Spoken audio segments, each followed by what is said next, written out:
తిరుమల లడ్డు ప్రసాదంలో కల్తీ నెయ్యి వ్యవహారంలో వైవి సుబ్బారెడ్డిని ప్రశ్నించింది సిట్. అయితే సిట్ అడిగిన ప్రశ్నలకు అన్ని నిజాలే చెప్పానన్నారు వైవి సుబ్బారెడ్డి.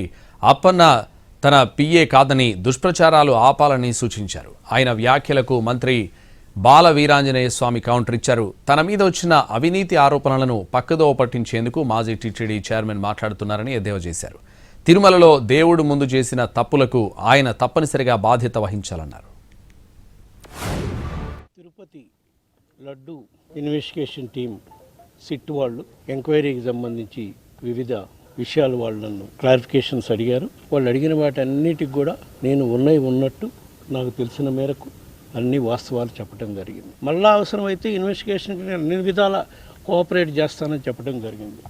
నిజం నిర్ధారణ తేలినాక తప్పకుండా సిట్ రిపోర్ట్ వచ్చినాక వాళ్ళకి ఎవరైతే బాధ్యులు అవుతారో అవినీతి జరగటానికి వాళ్ళపై చర్యలు తీసుకునే కార్యక్రమం నిష్పక్షపాతంగా చేయాలి అని చెప్పి నేను సిట్ అధికారులకు కూడా చెప్పడం.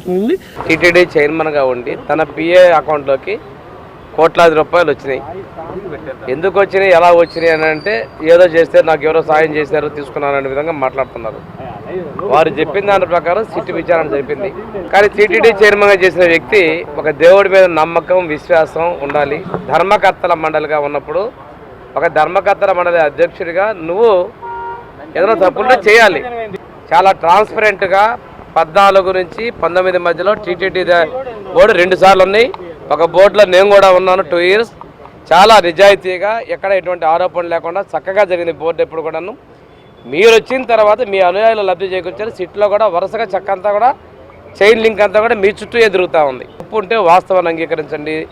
దేవుడి ముందు చేసిన తప్పులకి మీరు తప్పనిసరిగా దానికి మీరు బాధ్యత వహించాల్సి వస్తుంది.